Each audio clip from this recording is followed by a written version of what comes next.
পদ্ধতিতে যত ধর্মগ্রন্থ আছে, যত ধর্মগ্রন্থ, ইসরায়েলি জাতির ধর্মগ্রন্থ, হিব্রু, গ্রিক পুরাণ, কিংবদন্তিতে তারা একজন মহান পুরুষের সূচনা অনুমান করেছিলেন, মোজেস ত্রাণ কর্তা রূপে।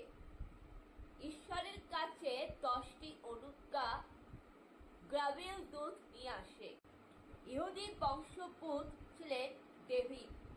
ডেভিড ছিলেন এক মহাবীর, বুদ্ধিমান মানুষ, যাকে বলা হতো রাজা দাউদ। রাজা দাউদ হলেন তিনি যে জোসেফের ঠাকুরদাদা ছিলেন।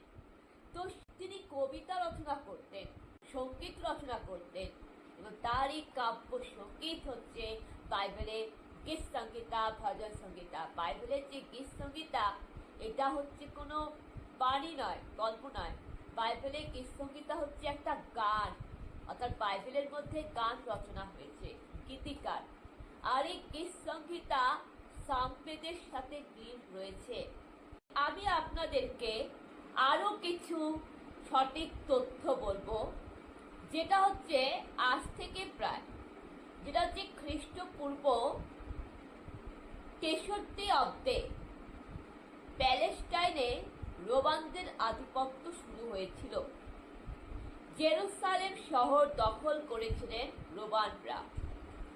ধর্ম মন্দিরে ঢুকে পড়া, যাকে খুশি প্রাণদণ্ড দেওয়া, জোর করে কর আদায় করতেন রোমানরা। যারা রোমান, যারা ব্রিটিশ, যারা ফরেন, এরাই প্রভু যীশু খ্রিস্টকে ক্রুশে দিয়েছিলেন। অনেকে মনে করেন যে ইহুদিরা প্রভু যীশু খ্রিস্টকে মেরেছিলেন, ইহুদিরা খ্রিস্টান ধর্মের বিরোধী ছিলেন। না, ইহুদিরা খ্রিস্টান ধর্মের, ইহুদি ধর্ম হচ্ছে মাতা মারিয়া, সাধু জোসেফের, প্রভু যীশু খ্রিস্টের পূর্বপুরুষদের, প্রভু যীশু খ্রিস্টের আত্মীয় স্বজনের। আর খ্রিস্টান ধর্ম কোথা থেকে আসে? প্রভু যীশু খ্রিস্টের জীবন কাহিনী, প্রভু যীশু খ্রিস্টের নামে, খ্রিস্ট থেকে খ্রিস্টানিটি, গসপেল থেকে আসে। ইহুদিরা কিন্তু প্রভু যীশু খ্রিস্টকে ক্রুশে দেয়নি। ইহুদিরা প্রভু যীশু খ্রিস্টের ক্রুশে দেওয়াতে খুব দুঃখ কষ্ট ভোগ করেছিলেন, এবং তারা যীশু খ্রিস্টের পক্ষে ছিলেন। তাহলে প্রভু যীশুর বিরুদ্ধে কারা গিয়েছিলেন? গিয়েছিলেন ব্রিটিশরা, ইংরেজরা।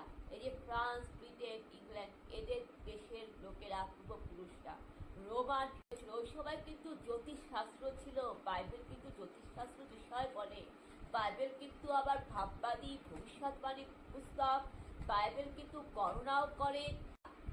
জানতে পেরেছিলেন যে প্রভু যীশু খ্রিস্ট আসবেন, অর্থাৎ প্রভু যীশু খ্রিস্ট আসার আগেই প্রভু যীশু খ্রিস্টের পরিবারে সেই জ্যোতিষীরা জানতে পেরে গেছিলেন যে প্রভু যীশু খ্রিস্ট আসবেন, এবং বেথলেহেমের শহরে। তো এটা শুনে কিন্তু রাজা হেরোদ পুরা রেগে গেছিলেন।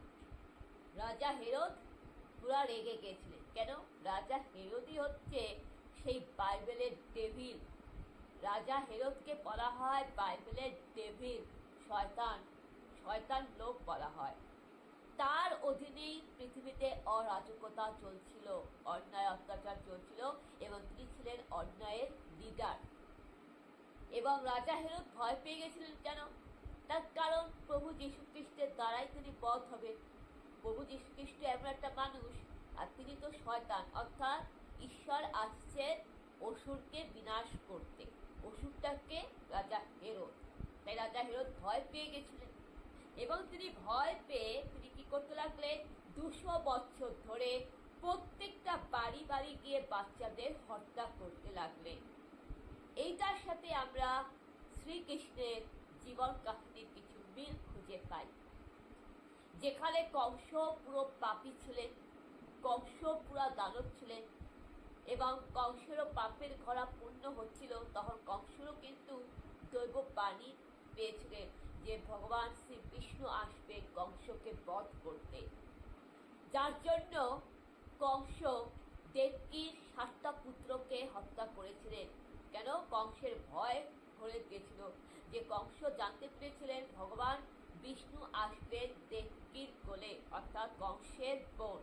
কংসের বোন দেবকীর কোলে ভগবান বিষ্ণু জন্ম নেবেন এবং ভাগ্নের হাতে কংস মারা যাবে, অর্থাৎ ভাগ্নে তার মামাকে খুন করবে।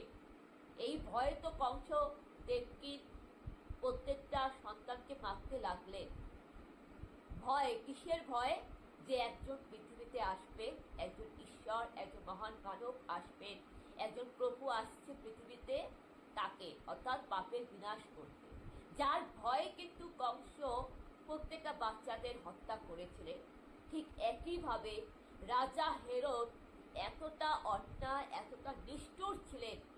রাজা হেরোদের সময় সেই সেই ইসরায়েল বেথলেম শহরটা এতটা পাপে ভরা ছিল, এতটা অন্ধকারময় জগতে ছিল, যে ওই সময় স্বর্গদূত গ্রাভিয়েল ঈশ্বরের দৈব বাণী পাঠালেন যে একজন উদ্ধারকর্তা, মুক্তিদাতা প্রভু যীশু খ্রিস্ট আসবেন এবং তিনি পাপের বিনাশ করবেন, ন্যায় সত্যের পথে মানুষকে চলাবেন।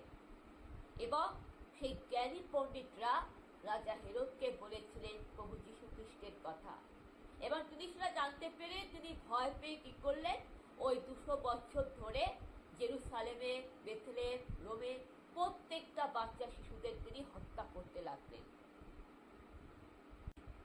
রাজা হেরোদ পুরা রেগে গেছিলেন। কেন? প্রভু যীশু খ্রিস্ট এমন একটা মানুষ, আর তিনি তো শয়তান, অর্থাৎ ঈশ্বর আসছেন অসুরকে বিনাশ করতে। অসুরটাকে রাজা হেরোদ, তাই রাজা হেরোদ ভয় পেয়ে গেছিলেন এবং তিনি ভয় পেয়ে তিনি কি করতে লাগলেন, 200 বছর ধরে প্রত্যেকটা বাড়ি বাড়ি গিয়ে বাচ্চাদের হত্যা করতে লাগলেন। এইটার সাথে আমরা শ্রীকৃষ্ণের জীবন কাহিনীর কিছু মিল খুঁজে পাই। জানতে পেরেছিলেন ভগবান বিষ্ণু আসবেন দেবকীর কোলে, অর্থাৎ কংসের বোন দেবকীর কোলে ভগবান বিষ্ণু জন্ম নেবেন এবং ভাগ্নের হাতে কংস মারা যাবে, অর্থাৎ ভাগ্নে তার মামাকে খুন করবে। এই ভয়ে তো কংস দেবকীর প্রত্যেকটা সন্তানকে মারতে লাগলেন। ভয়, কিসের ভয়? যে একজন পৃথিবীতে আসবে, একজন ঈশ্বর, একজন মহান মানব আসবেন, একজন প্রভু আসছে পৃথিবীতে, তাকে অর্থাৎ পাপের বিনাশ করতে। যার ভয়ে কিন্তু কংস প্রত্যেকটা বাচ্চাদের হত্যা করেছিলেন। ঠিক একইভাবে রাজা হেরোদ এতটা অন্যায়, এতটা নিষ্ঠুর ছিলেন। রাজা হেরোদের সময় সেই সেই ইসরায়েল বেথলেম শহরটা এতটা পাপে ভরা ছিল, এতটা অন্ধকারময় জগতে ছিল, যে ওই সময় স্বর্গদূত গ্রাভিয়েল ঈশ্বরের দৈব বাণী পাঠালেন যে একজন উদ্ধারকর্তা, মুক্তিদাতা প্রভু যীশু খ্রিস্ট আসবেন এবং তিনি পাপের বিনাশ করবেন, ন্যায় সত্যের পথে মানুষকে চলাবেন। এবং সেই জ্ঞানী পণ্ডিতরা রাজা হেরোদকে বলেছিলেন প্রভু যীশু খ্রিস্টের কথা, এবং তিনি সেটা জানতে পেরে তিনি ভয় পেয়ে কি করলেন, ওই 200 বছর ধরে জেরুসালেমে, বেথলেম, রোমে প্রত্যেকটা বাচ্চা শিশুদের তিনি হত্যা করতে লাগলেন।